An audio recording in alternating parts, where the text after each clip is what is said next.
You know, have you ever really stopped to think about the true power of a single lie? Not just the immediate fib, but the long-term domino effect it can have on a person, on a family, and believe it or not, on an entire society. Well, that's exactly what we're going to get into today. We all hear about little white lies, right? Things we say to not hurt someone's feelings. But that really makes you wonder, is any lie, no matter how small it seems, ever truly harmless?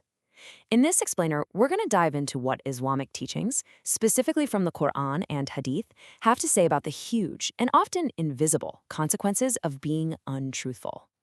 So, to really get a grip on this whole ripple effect, we have to start at the very beginning, the power packed into just one single lie. You see, the teachings we're looking at don't see a lie as just a minor mistake. Oh no, they see it as a seed that can grow into something way, way more destructive. This quote here, this is heavy. It's from a hadith, a saying of the Prophet Muhammad, and it lays out a crystal clear and honestly a pretty scary progression. It's saying that a lie isn't just a one-off bad deed. It's the first domino to fall in a chain reaction that pulls a person further and further from what's right and closer to spiritual disaster. And that brings us to this really crucial idea, the concept of a gateway sin. Think of it like this: your moral integrity, your character. It's like a solid wall. The very first lie you tell is the first crack in that wall. And once that first crack is there, it just gets easier and easier for other, bigger sins to get through. It truly is a chain reaction. And that chain reaction, it always, always starts from within. It starts eating away at a person's character from the inside out. So the first person who pays the price for a lie is always the one who told it. Let's take a closer look at that spiritual cost. The sources are really clear on this one. Dishonesty just destroys your inner peace. That feeling this image gets across, that turmoil, that anxiety, like thorns wrapped around your heart, that's the spiritual price tag of lying. It's a tax you pay on your own peace of mind, swapping out tranquility for the constant nagging worry of getting caught. And this verse from the Quran, wow. This shows us the deepest spiritual consequence. The cost isn't just feeling anxious. The sources say that lying actively builds a wall between you and divine guidance. It's like you're willingly cutting yourself off from your own moral compass. What we see here is a contrast that couldn't be more black and white. In these teachings, telling the truth isn't just a nice thing to do. It's considered a fundamental sign of real, genuine faith. And on the flip side, lying isn't just a bad habit. It's seen as the defining feature of a hypocrite. You basically have to pick a side. You see, the sources point to lying as the root of the problem. It's the foundational sign of a hypocrite. And it makes sense, right?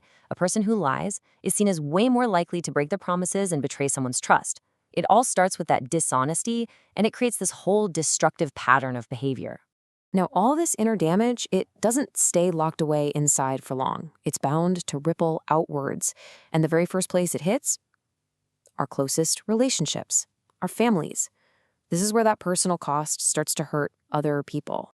I mean, trust is the absolute bedrock of a family. And a single lie, especially between a husband and wife, is like a hairline crack in that foundation. And if you don't fix those cracks with honesty, they just get wider and wider until the whole structure is at risk of falling apart. You can just see how quickly this spirals out of control. It all kicks off with one lie, but it ends with a broken home. And maybe the most important and saddest part of all this is step 5, the damage to a child's moral upbringing. When kids see their parents being dishonest, they learn that it's normal, and that cycle is all set to repeat itself with the next generation. And this ripple effect, it doesn't stop at the family's front door. When this decay of trust becomes common in home after home after home, it scales up. It starts to infect the entire fabric of society. So now let's zoom out and look at those bigger consequences. So you see how it all begins with something deeply personal, something inside one person's heart. And then, before you know it, that private act has morphed into something that affects everyone, public injustice. It's a logical path. A society filled with dishonest people simply cannot be a fair and just society. A private problem becomes a public crisis. And this is what that decay actually looks like in the real world. When people can't trust each other, working together becomes impossible. When telling the truth is no longer the default, the justice system gets corrupted. It just opens the floodgates for fraud and ultimately for oppression. Because if there's no shared truth, there's no way to hold powerful people accountable. Okay, so we've followed this pretty dark path of destruction that a lie can cause.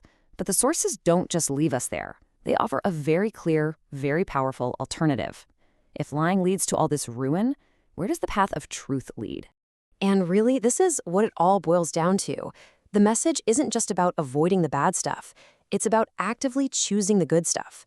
In these teachings, truthfulness isn't just a moral duty. It's presented as the only practical foundation for a life of real inner peace, strong family ties, and a just community. So I'll just leave you with this question to chew on. We live in a world that, let's be honest, often seems to reward taking shortcuts, even if it means bending the truth.